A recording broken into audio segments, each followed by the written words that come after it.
This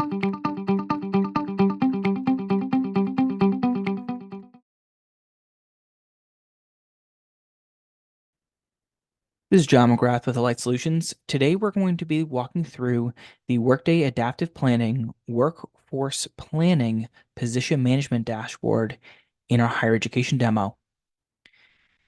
Here you can see a breakdown of FTEs, faculty versus staff for the current year versus a long-range look, as well as the headcount of a similar breakdown for the current year and a 5-year look. We also have our KPIs of new hires, terminations, and vacant positions for the current fiscal year. We also have a dial for the current vacancy rate as a whole, and all of our trending analysis as it relates to salary expense by type, where you can, for the months, where you can see the peaks and valleys for things like faculty during the individual semesters. We also have a 5-range look of the different salary expense by year by type for a long-range look as well. We can even see the breakdown of the fringe benefits, where we can see the health expense is the significant majority. And we can also see a breakdown of our vacant positions by the different types, whether it's full-time or part-time or faculty versus staff. And we can also see our fringe rate as well, and a long-range look of fringe benefits and salaries over a long period of time, including actuals versus forecast. For our standard users, they'll be able to reference the workforce planning assumptions at a high level, while your finance office that centrally controls the assumptions will be able to change these at their leisure. Here we have some of our position management for workforce planning staff by employee.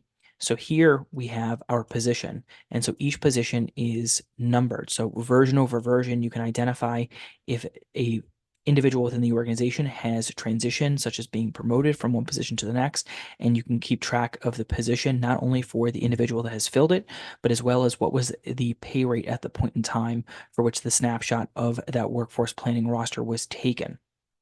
Similarly, we can do workforce planning by pay grade, where we can take the average rate by pay grade and we can enter in the headcount on the right-hand side. So multiple ways that we can plan for our different workforce planning. And here we can do start dates and end dates to capture our different metrics. If I were to right click and select row details on any one of these rows and come out to a planning period, I would be able to see things like our partial headcount, FTEs, new hires or terminations, what the salary is for the month or the year, cumulative taxable salaries, and all the associated pay rates. Coming down, I can also see our workforce planning for the faculty, where we can identify what area of the organization are they in, full-time, part-time, what faculty type are they, and so we can see all of our different faculty types here. What schedule are they on? Are they part of the undergraduate school or part of the graduate school? Are they instructors or are they part of the student class? How many years experience does this individual have beyond the start date within the organization, to keep track of total experience, as well as overall pay rates, if they've gotten a pay rate in the given fiscal year that is different than the merit increase that we've provided to them from a high level. Any healthcare plans, we can track that on an individual basis as well. And for faculty, we can even do things like sabbaticals and or chairs or curriculum development stipends. Other areas for workforce planning is our student workers, where we can identify what type of student worker are they? Are they federally funded, institutionally funded, research fellow, or assistant? What projects are they associated with from a research standpoint?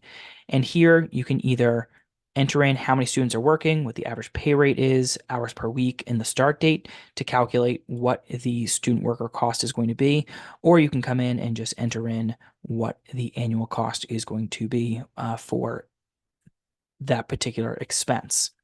There is a significant amount that you can do with workforce planning for position management. This is just a small preview of what is possible within adaptive planning.